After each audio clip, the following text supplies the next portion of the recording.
Hello everyone and welcome to Unit 5, which is drafting complex formulas in Excel. Now, the first thing that we need to discuss is the order of operations in Excel.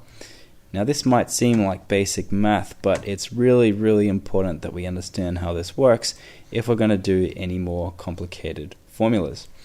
Now, obviously, a complicated formula is going to have multiple parts to it. It's going to have different signs in there. It might have parentheses, it might have exponentials, it might have multiplication and division, it might have addition and subtraction, and it might have multiple nested functions within there.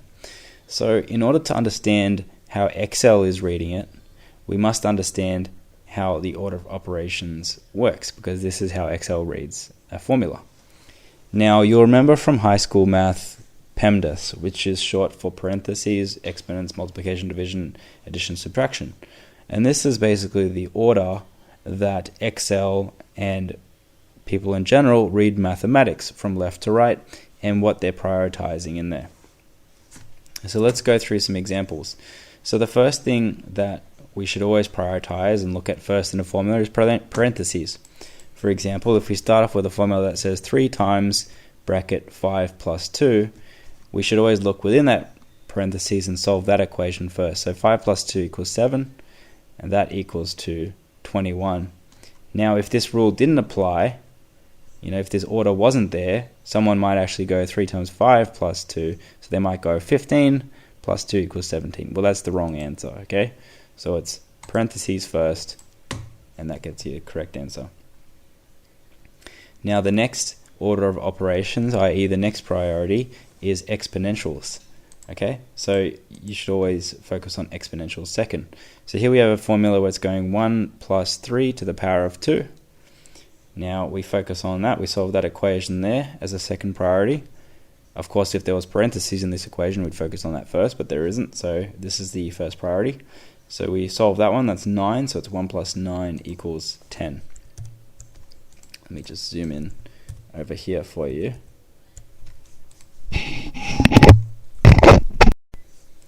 Okay, so the next order of operation is multiplication and division. Now, in mathematics and Excel, these are both on the same level. So for example, if we have an equation with both multiplication and division in it, they're on the same level. So in that case, you have a tiebreaker, which basically you read the equation from left to right. So in this situation here, we've got 9 minus 2 times 4.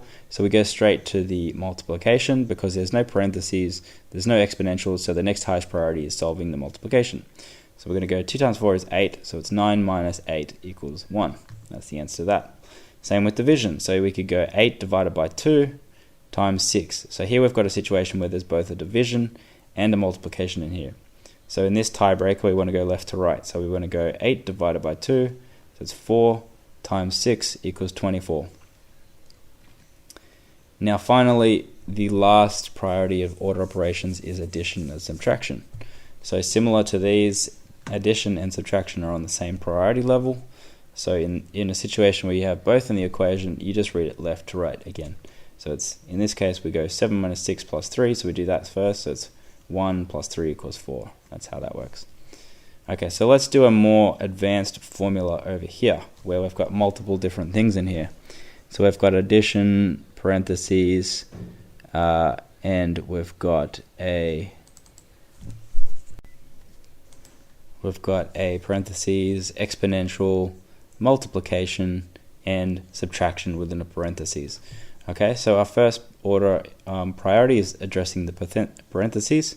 So we're going to subtract 5 minus 3 first of all. So we're going to leave everything else. We go, there's the 2 over there. And we're going to subtract the 4 minus 1 because they're in parentheses. So that's going to become 3 over there. So next, we're going to focus on the exponentials. So we've got 2 to the power of 2 over there. So that's going to become 4 down here. So now I've got 8 plus 1 over 4 times 3. So next step is to focus on multiplication and division. And we've got a division and a multiplication. So let's go left to right. So let's solve this one. So 1/4, so 0.25 times 3. And then we're going to times that by 3. It gets to 0.75. And finally, we want to add our subtraction and and our addition. So we've got 8 plus 0.75, so the answer is 8.75. So that's the order of operation in there. Now, this is an example which practically shows you why the order of operation is so important in getting the right answer. So we've got some unit prices of different services. We've got quantity, line total, which is just the sum of that.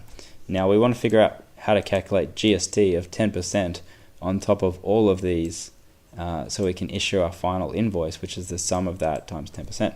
Now, you might have someone who's going that, and then finally doing times 10%. Now, they think that's going to get the right answer, and a lot of people will be tricked by that, but of course this is incorrect because Excel is going to the multiplication first, so it's going 10% times that, and then it's adding that to the rest of the values. So what we need to do in here to fix that is to put in a parenthesis there, and now the multiplication will apply to everything in here, because we're going to add up all of these first. We're going to get that plus that plus that plus that, and once that's added up, we're going to times everything by 10%. Okay, so that's the correct answer there. Okay, so you understand PEMDAS and how Excel reads formulas, and you're asking, Max, how do I start drafting complex formulas? Okay, because my friend who works in investment banking, he can do formulas which are, 30 lines long. My response to that is that's not best practice to have super long, complicated formulas. If you're an advanced Excel modeler and Excel user, you should be using the most simple Excel formulas you can possibly use. And it's the same thing with coding, right? At the end of the day, what you're trying to do is give instructions to get from A to B in the simplest and shortest route. And that doesn't mean doing a long loop-de-loop in the most complicated way. It means thinking about understanding all the parameters, all of the tools at your disposal, and giving the most eloquent, simple expression to get to your goal. Now, I've got in front of me an Excel model, and the one thing that you'll notice is that for each of these outputs that we've got here, so for example income, operating profit, profit before tax, each of these is split out into many subcategories of calculations. There's no one long formula which calculates retained profit as revenue minus operating costs minus maintenance costs, etc. It's all split out. So number one, it's easy to read. Number two, it's easy for you to break it up and look for errors and reduce that error risk. And number three, it reduces the difficulty for someone to open up the file and review it, and so forth. And it just creates a very logical, structured approach which will help you come to a more logical, structured outcome. But let's say there are certain examples where that situation is unavoidable. Well, my first response is it probably is avoidable, but I'm going to show you the approach that I would take anyway. So I'm going to use the example of the AND function situation that we went through earlier in the intermediate course, where there was a number of nested formulas to calculate this. So just to recap the situation, we've got a number of students and their math and their high school certificate score for different subjects, so maths, English, and physics. And we've got the average scores down here. Now, the teacher wants to know all of the pupils who scored above average in all three exams. So it must be all three of them. So it's not or, it's an AND function. Now the first step is to scope out your formula, and to do that you type the formula that we're going to need. So we want the AND function. Okay, so by just typing the formula and the bracket, Excel will immediately prompt you with the formula description and what each component is within it. So in this situation we've got an AND function, and it's saying the first thing you need to put in is the first logic equation, followed by a comma, and then the second, and then so forth into infinity.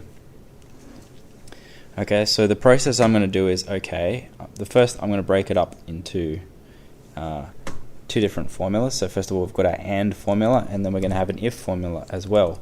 because once we've got our AND formula which says either true or false, I want to then convert that into a reward. So for example, we want to do $100 reward gift card if they are above average in all of their subjects. Now I'm breaking this up. I'm going to, instead of linking into a hard-coded number in the formula, I'm going to link it into a cell over here. So we've created that input cell. So the next step is to think about how we're going to do it. So we're going to go if the AND function is true, and equals true, then it equals to that. If not, we want it to equal to 0. Okay, but what I know the second step is I'm going to need an AND formula. So let's focus on how we're going to do that. So we're going to go AND. The logical is the sum of that is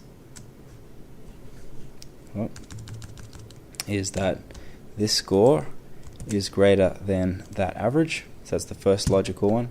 The next one is that is greater than that. And the final one is that is greater than that.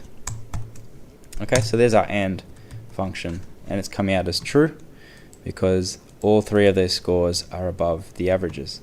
Now the next thing that I want to do is I want to group that into an if function. So we can either do that in a second column. So we could do a past column over here, and then we could do an if function over here. And that helps us just split out the logical process into two different columns. So yes, it does make the workpaper a little bit bigger, but it just makes it a lot easier to follow for anyone reading. So we've got our true over there, and then we can say if that value is equal to true. Remember, you don't need to put the quotation marks for true and false. Value of true, 100, otherwise 0.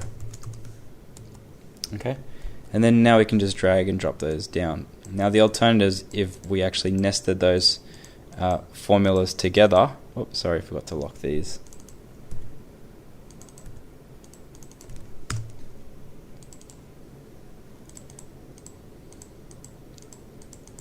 And lock this one as well.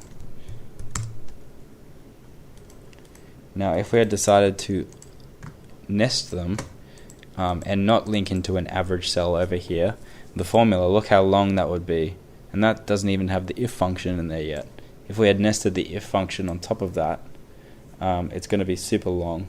Whereas now, because we've split it out into into the averages, into our input, and into our different areas of formula, it's so much easier to read it. Now, another tip in preparing formulas, if we do have a very long formula like this, although this isn't too long compared to some people's formulas, what we can do is we can actually, first of all, we can expand this to give us a little bit more room.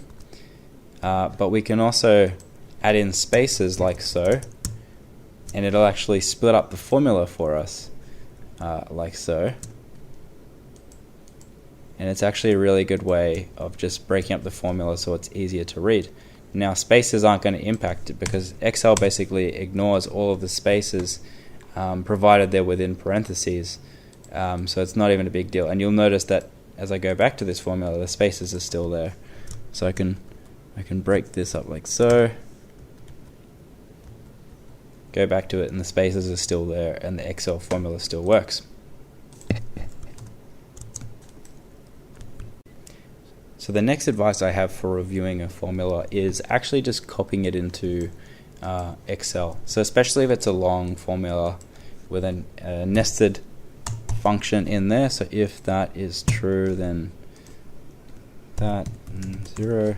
So if we have a long nested formula like this, what I recommend doing is actually copying this out into a Word document, pasting it into the Word document, and then you can actually split it out. So from here we can, press enter, then we've got our AND function split out like that. So this is our true, this is our logical function here, this is our true value, and this is our false function. So straight away I can say, okay, so if function, and then if this is true, so the function we're saying is if it's and is the average is if these values are greater than all of these averages. Okay, got that? Then if that's true, then show the value k24, and if not, show the value 0. So that's a lot easier to read than one long string of text, especially if it's something as long as this. So that's another tip to just breaking up formulas. Now you can also do that inversely and do it when you're actually preparing a formula as well. So let's say you want to start from scratch and you want to do an if and an and function nested together. You can start off by saying, okay, what I need is my if function. So I know I'm going to need a function. I know I'm going to need a true. I know I'm going to need a false. So I could say function equals and function, and that's equal to and C29 greater than C41, and so forth. Once you've copied all that in, there's your and function. And then I'm going to think, okay, so what's my true going to be? Well, I want it to be 100, or I could link it into a particular cell. Let's just say it's that. And if it's going to be false, I want it to be equal to 0. And now I have to end that off with the brackets. Okay, so there's my if function right there. And I also know, okay, so that's my function. I also know, okay, so that's everything I need to know. And then I can basically just combine that now, put an if around it, like that, and check it, make sure it's got all the commas in there, make sure I've got enough brackets in there, and then once I'm happy with that, I can just copy that into Excel and just use that formula like so, and it'll pull up our answer. So that's just another way of scoping out formulas. So the final thing I'm going to be talking about in developing complex formulas is in the formula tab, the calculate options. If you are working with a lot of very long formulas, just change this to manual. It's just going to avoid every time you type in a formula, it's going to stop it from recalculating. And if you've got a huge workbook with multiple nested formulas which link into each other, it's going to avoid your system slowing down or even crashing as well whilst you're preparing those. So what we can do is just, whilst we're drafting the formulas, keep this on manual. Once you're happy with all the formulas, put it back on automatic or just press calculate now. But just do be wary of this in case you're relying on the outputs. Okay, so that's everything that I wanted to cover for the advanced Excel topic on preparing complex formulas.